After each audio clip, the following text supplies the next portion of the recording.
Assalamualaikum warahmatullahi wabarakatuh. Perkenalkan, nama saya Sela Prinanda dari kelas 12 MIPA 1. Baik, pada video kali ini saya akan menjelaskan materi perpindahan kalor pada mapel fisika.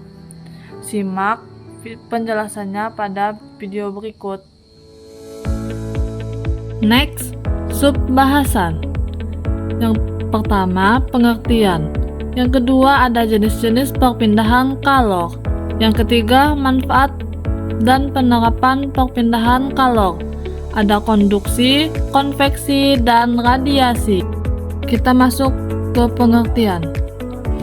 Kalor adalah salah satu bentuk energi yang bisa berpindah dari benda dengan suhu yang lebih tinggi ke benda yang bersuhu lebih rendah, jika keduanya dipertemukan dan bersentuhan.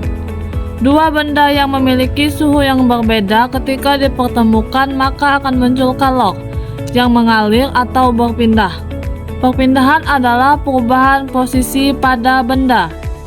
Perpindahan panas atau dikenal juga menjadi perpindahan kalor ialah perpindahannya kalor dari benda menggunakan suhu tinggi ke benda dengan suhu lebih rendah yang terjadi secara alami. Perpindahan ini mengakibatkan terjadinya percampuran suhu asal kedua benda tadi. Di sini jenis-jenis. Konduksi. Konduksi merupakan perpindahan kalor yang memerlukan perantara, namun tidak disertai perpindahan zat perantaranya. Konveksi. Konveksi merupakan perpindahan kalor yang memerlukan perantara, disertai perpindahan zat perantaranya. Radiasi. Radiasi merupakan perpindahan kalor tanpa memerlukan zat perantara. Manfaat dan penerapan. Manfaat dan penerapan perpindahan kalor dalam kehidupan sehari-hari. Contoh terjadinya konduksi. 1. Tutup panci yang menjadi panas ketika digunakan untuk memasak. Kedua, benda yang terbuat dari logam akan terasa hangat atau panas jika ujung benda dipanaskan. Misalnya ketika memegang kembang api yang sedang dibakar. Ketiga, knalpot motor menjadi panas saat mesin dihidupkan. Keempat, mentega yang dipanaskan di wajan menjadi meleleh karena panas. Artinya, kalau tersebut ia merambat melalui logam. Nah, logam tersebut merupakan media perantaranya. Tetapi partikel-partikel logamnya kan tidak ikut berpindah, ya kan? Nah, itu merupakan contoh konduksi.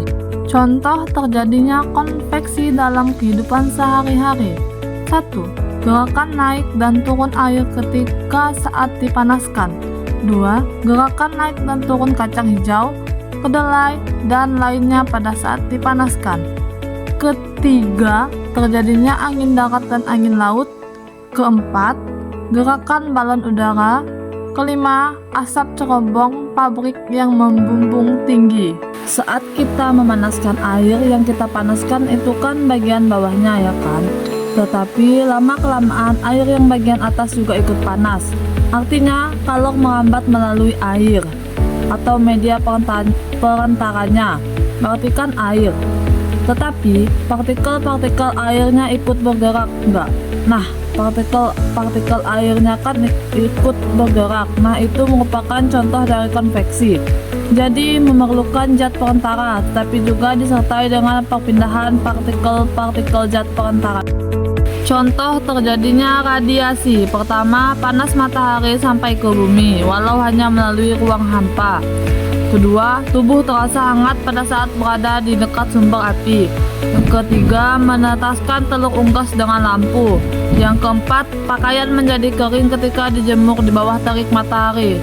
Nah, itulah contoh dari terjadinya radiasi. Pembahasan inti.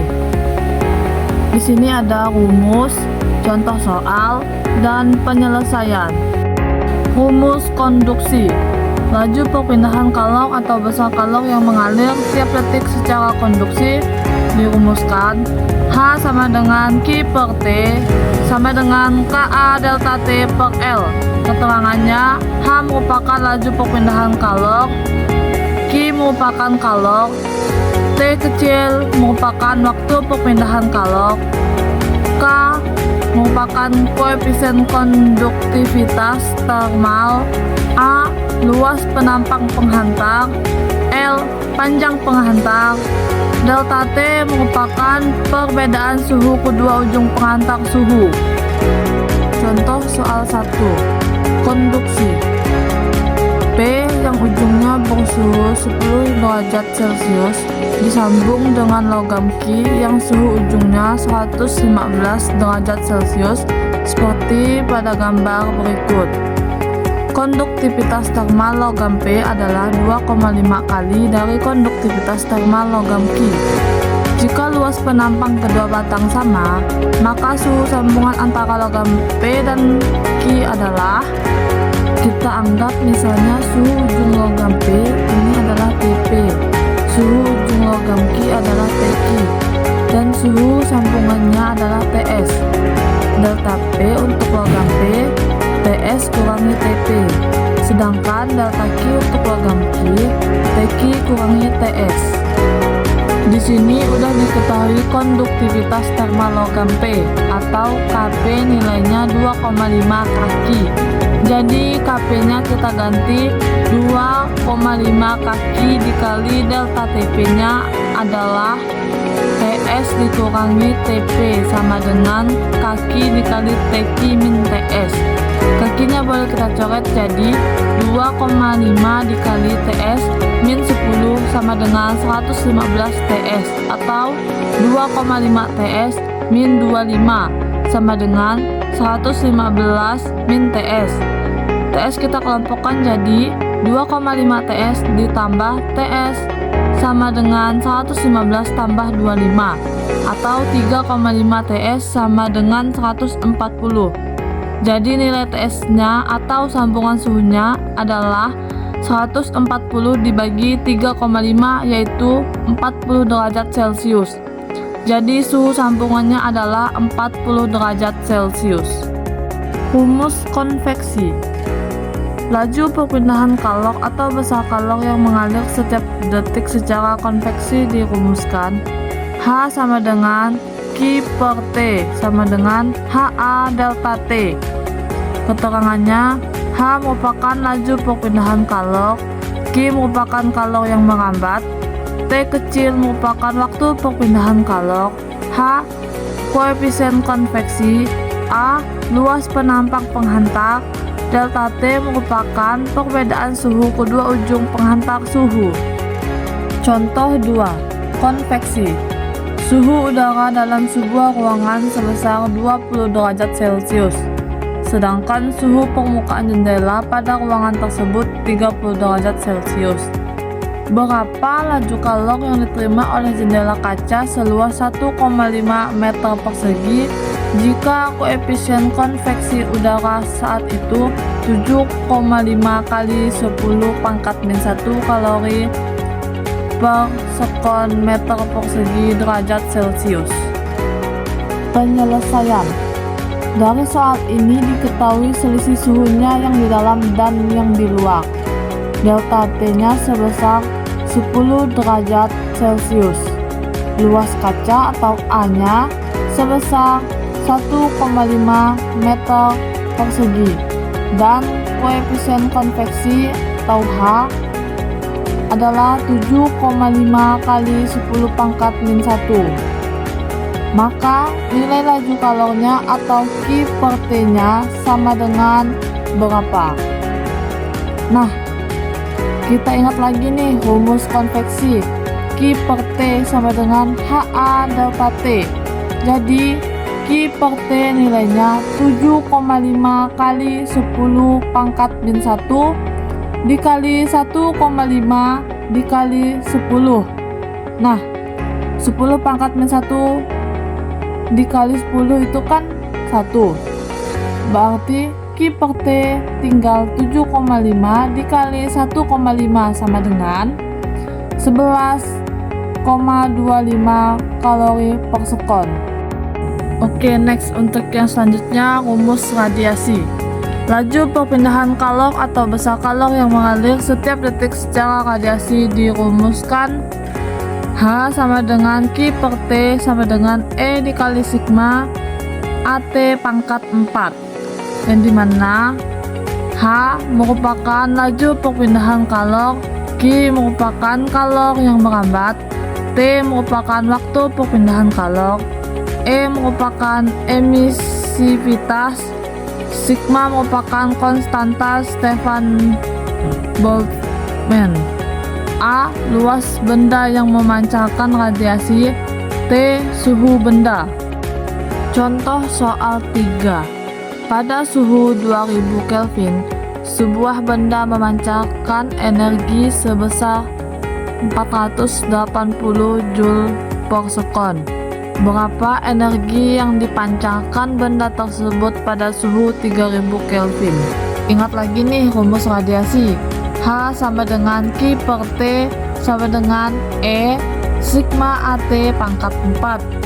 Di soal ini diketahui ketika suhunya 2000 Kelvin, ternyata dia memancarkan energi sebesar 480 Joule per sekon. Atau ketika T-nya 2000, H nilainya 480. Maka ketika T 3000, nilai H-nya berapa? H sama dengan AT pangkat 4 itu kan sebanding. Jadi berlaku H1 banding H2 sama dengan T1 pangkat 4 per T2 pangkat 4, atau H1 nya kan udah diketahui 480 per H2 sama dengan T1 nya 2000 pangkat 4 per T2 3000 pangkat 4. Nolnya kita coret jadi 4800 per H2 sama dengan 2 pangkat 4 per 3 pangkat 4, atau 480 per H2, 2 pangkat 4 itu kan 16, 3 pangkat 4 itu 81, 480 dibagi 16 kan masih 30, berarti H2 sama dengan 30 dikali 81, hasilnya adalah 2430 Joule per sekon. Nah, itulah hasil dari perhitungan radiasi. Kesimpulan, perpindahan kalor adalah proses transfer energi panas antara suatu benda dengan benda lainnya yang memiliki perbedaan suhu. Kesimpulannya, perpindahan kalor memainkan peran penting dalam menjaga keseimbangan termal di lingkungan sekitarnya. Proses ini dapat terjadi melalui konduksi, konveksi, dan radiasi, serta memiliki aplikasi dalam berbagai situasi, mulai dari pendinginan mesin hingga kenyamanan termal dalam kehidupan sehari-hari. Terima kasih telah mendengarkan materi singkat dari saya. Bye-bye.